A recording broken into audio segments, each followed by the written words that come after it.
importante a gente respeitar a criança como criança. Se a gente olha para a criança e entende que é uma criança, né? O que faz parte desse universo. Eu acho que é fundamental que a gente deixe que a criança experimente as suas possibilidades, o seu momento de ser criança, o que faz parte de tudo aquilo. Não é só a brincadeira, mas é como eu me expresso, como eu me coloco, como eu me sinto.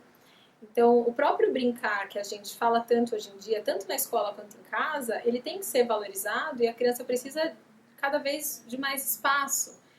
Hoje em dia, poucas crianças podem correr, poucas crianças podem pintar com as mãos, muitas vezes.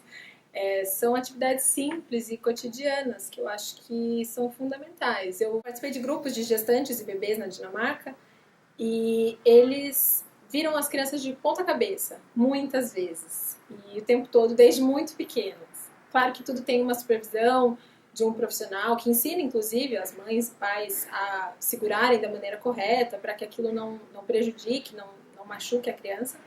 E eu perguntei por que eles viravam as crianças de cabeça para baixo tanto.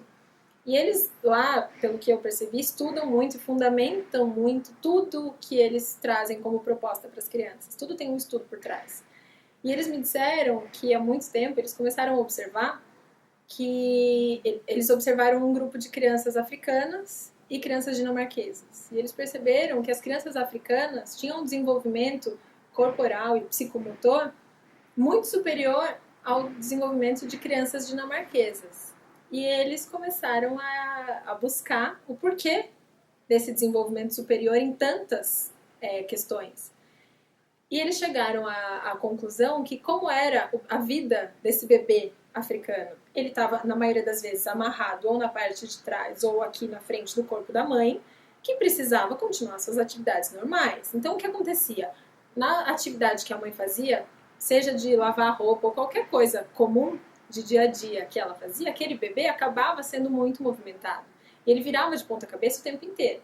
Aí os dinamarqueses foram estudar e descobriram que esse virar de ponta cabeça estimula o sistema vestibular, que é base de equilíbrio. E começaram então com atividades específicas, maneiras específicas de segurar os bebês, e aí fizeram isso com os dinamarqueses e perceberam um avanço muito grande nessa questão corporal e que interfere em todas as outras questões que a criança passa em seu desenvolvimento.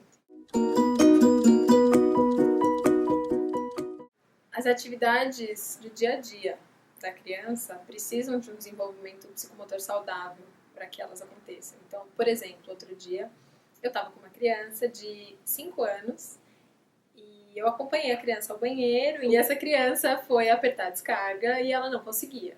E eu comecei a perceber que não era só uma questão de não sei onde é a descarga ou como é que funciona, mas realmente faltava tônus para que aquilo acontecesse. Então, esse ato simples que a gente pode observar em casa, por exemplo, quando a criança vai brincar com a bola, ou vai dar descarga, ou vai pegar um copo, qualquer atividade diária, a gente consegue observar facilmente quando algo não está indo muito bem. Então, eu percebi aquela criança, por exemplo, que não conseguia dar descarga, e isso se reflete na hora de desenhar, por exemplo, aquela criança não consegue organizar o seu tônus de tal forma que aquela reprodução seja adequada para a faixa etária, ou exatamente para suas necessidades. Na hora de jogar a bola, por exemplo, esse tônus é o mesmo. Então, isso vai interferir na hora do jogo, na hora de brincadeira.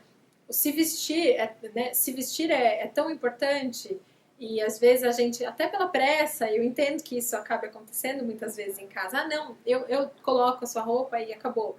É tão importante que a criança possa fazer isso, não só pela questão de autonomia, mas para o desenvolvimento psicomotor.